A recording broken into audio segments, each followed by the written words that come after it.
Hello friends, welcome to my channel Sarita tips and blog. Friends, हमारे आज के tips आपको पसंद आते हैं तो प्लीज चैनल को सब्सक्राइब कर लेना, वीडियो को लाइक एंड शेयर करना बिल्कुल ना भूलना। आपको हमारे चैनल पर इसी तरह के टिप्स एंड ब्लॉग देखने को मिलेंगे। तो चलिए फ्रेंड, देखते हैं आज के टिप्स। फ्रेंड्स, हमारा आज का पहला टिप्स है, इस तरीके से जो बचा हुआ छोटा छोटा सा साबुन होता है उसको आप बहुत अच्छे से यूज कर सकते हैं। ये छोटे पतले साबुन जब हम हाथों पर रगड़ते हैं तो अक्सर फिसल जाते हैं और लोग इनका यूज नहीं कर पाते हैं। अब से आप इनका बहुत अच्छे से यूज कर पाएंगे। तो इस तरीके से छोटे छोटे साबुन को आप फेंकिएगा मत, इस तरीके से यूज कर सकते हैं। इन छोटे पतले साबुन के टुकड़ों को इस्तेमाल करने के लिए हमें एक जगह इकट्ठा करना होगा, जिसके लिए हमने यहाँ पर इस तरीके का एक बैग लिया है छोटा सा। इस तरीके के बैग जो होते हैं देखने में बहुत पतले होते हैं, ऐसा लगता है तुरंत फट जाएंगे, लेकिन इतनी जल्दी फटते नहीं हैं। तो इसमें हम सारे बचे हुए ये जो छोटे छोटे साबुन के टुकड़े हैं इनको डालेंगे, एक जगह इकट्ठा कर लेंगे। बहुत अच्छा इसमें इस तरीके से यूज हो जाता है। ये सारा साबुन एक जगह इकट्ठा हो गया है। अब इसमें से बाहर नहीं निकलेगा और आप इसे हाथ धोने के लिए इस्तेमाल कर सकते हैं।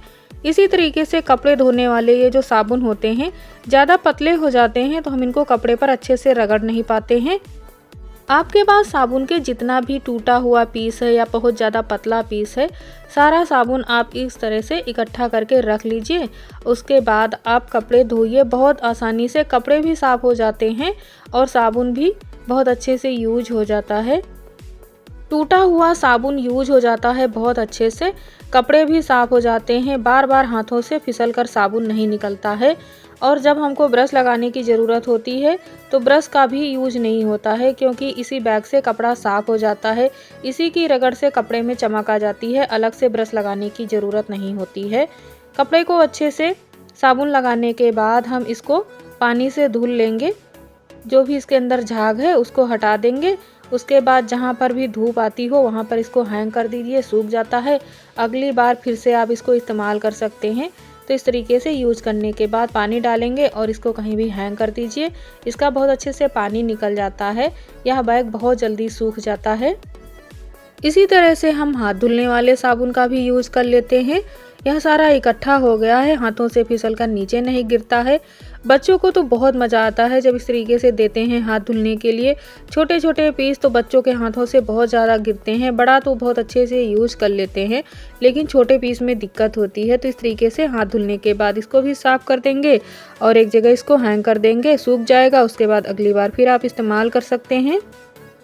फ्रेंड्स, हमारा अगला टिप्स है, ये जो मास्क होते हैं सभी के घरों में रहते हैं। पहले तो बहुत ज़्यादा यूज होता था, जल्दी मिलते नहीं थे, लेकिन अब तो सभी के घरों में ऐसे ही पड़े हैं। तो आप इनका यूज़ कैसे कर सकते हैं? इसका यूज आप इस तरीके से कर सकते हैं।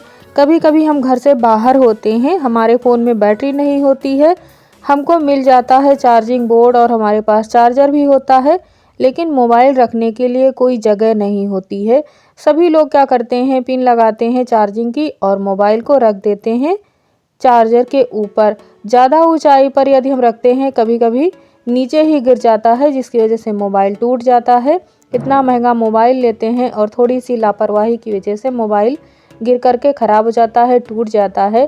तो इसके लिए आप क्या कर सकते हैं, आपको लेना है एक मास्क। इस तरह से आप मास्क के अंदर मोबाइल को रख करके चार्जिंग के लिए लगा सकते हैं। ना ही नीचे गिरेगा और ना ही ज़्यादा गर्म होगा। चार्जर के ऊपर जब मोबाइल को रख देते हैं तो वह बहुत ज़्यादा गर्म हो जाता है चार्जिंग के टाइम में।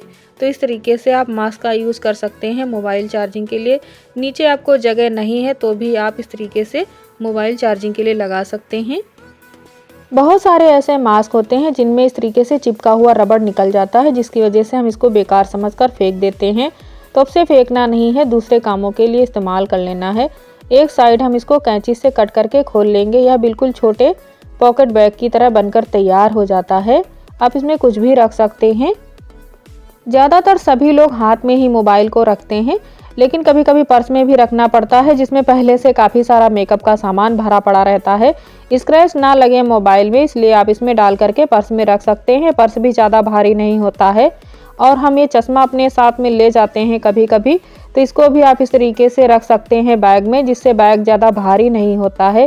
क्योंकि हम केस के साथ में जब चश्मे को रखते हैं बैग में तो बहुत ज़्यादा हमारा पर्स हैवी लगने लगता है, कभी कभी जिप भी नहीं बंद होता है।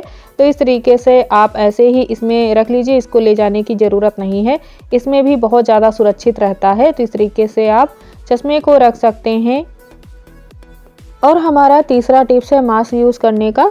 ये जो इस तरीके से पतले छोटे छोटे से साबुन होते हैं इस बैग में डाल दीजिए, सारे इकट्ठा हो जाते हैं। मास्क का यह बैग बहुत ज़्यादा बड़ा तो बन करके नहीं तैयार होता है, छोटा सा होता है, लेकिन इस तरीके से टूटे हुए साबुन के लिए आप इस्तेमाल कर सकते हैं। इतना ज़्यादा छोटा भी नहीं होता है। इस तरीके से इस बैग से भी आप हाथ धोने के लिए साबुन इकट्ठा करके रख सकते हैं। इतना ज़्यादा यह बैग छोटा भी नहीं है कि इसमें से साबुन बाहर आ जाएगा। तो इस तरीके से आप हाथ धोने के लिए साबुन इकट्ठा करके इसमें रख सकते हैं। हमारा अगला टिप्स है मास्क की ये जो रबड़ होती है इसको ऐसे ही नहीं फेंकना चाहिए। कुछ भी बांधने के लिए आप इसका यूज बहुत अच्छे से कर सकते हैं। ये रबड़ देखने में छोटी लगती है, लेकिन जब हम इसको खींचकर बांधते हैं किसी चीज़ में तो ये बड़ी हो जाती है। तो आप इसको बंधन के लिए यूज कर सकते हैं। कुछ भी आपको बांधना है तो आप इस तरीके से इस रबड़ का यूज कर सकते हैं। फ्रेंड्स, हमारा अगला टिप्स है पर्स को लेकर के। इसके जो हैंडल हैं कभी कभी टूट जाते हैं। इसमें पतला सा छोटा पिन लगा होता है, जो गिर जाता है तो इस तरीके से हैंडल निकल जाता है। तो आप लीजिए ग्लू गम और इसमें अच्छे से भर दीजिए। उसके बाद इसमें इस तरीके से लगा दीजिए, बहुत अच्छे से ये चिपक जाता है। घर पर ही आप इसे अच्छे से बना करके चिपका सकते हैं, ये अब नहीं निकलेगा। थोड़ी देर आप इसको ऐसे ही पकड़े रखिए, अच्छे से जब चिपक जाए तब आप इसको रख दीजिए। दोनों हैंडल एक जैसे बन करके तैयार हो जाते हैं। घर में ही आप इसको इस तरीके से ठीक कर सकते हैं। कुछ देर इसको ऐसे ही छोड़ देंगे, बहुत अच्छे से चिपक कर सेट हो जाता है। फ्रेंड्स, हमारा अगला टिप्स है ये जो कपड़े वाला हैंगर होता है, यहाँ से टूट गया है अगर तो आप इसका दूसरी तरीके से भी यूज कर सकते हैं। कभी कभी सब्जियों के साथ में इस तरीके का जो पॉलीथीन बैग आ जाता है तो इसको हम ऐसे ही नहीं फेंकते हैं, धुल करके सुखा करके रख देते हैं यूज करने के लिए। कभी कभी तो यूज होता ही है, लेकिन इन धुले हुए पॉलीथीन बैग को तार पर कपड़े की तरह डालकर सुखाने में बहुत ज़्यादा दिक्कत होती है। जरा सी हवा लगती है और यह उड़ करके नीचे गिर जाती हैं, गंदी हो जाती हैं, सूखती भी नहीं है। ज़रूरत ही आवश्यकता की जननी है। जब से यह आइडिया दिमाग में आया है टूटे हुए हैंगर का यूज हो जाता है और काम भी आसान हो जाता है। बच्चों के ये जो छोटे छोटे से अंडर गारमेंट्स होते हैं उनको भी हम इस तरीके से सुखा लेते हैं। तेज हवा चलती है लेकिन ये कपड़े नीचे नहीं गिरते हैं और ना ही चिमटी लगाने की ज़रूरत होती है। सो फ्रेंड्स, हमारे आज के टिप्स आपको कैसे लगे हमें कमेंट बॉक्स में ज़रूर बताना। मिलते हैं आपको इसी तरह के टिप्स एंड ब्लॉग के साथ, तब तक के लिए बाय बाय।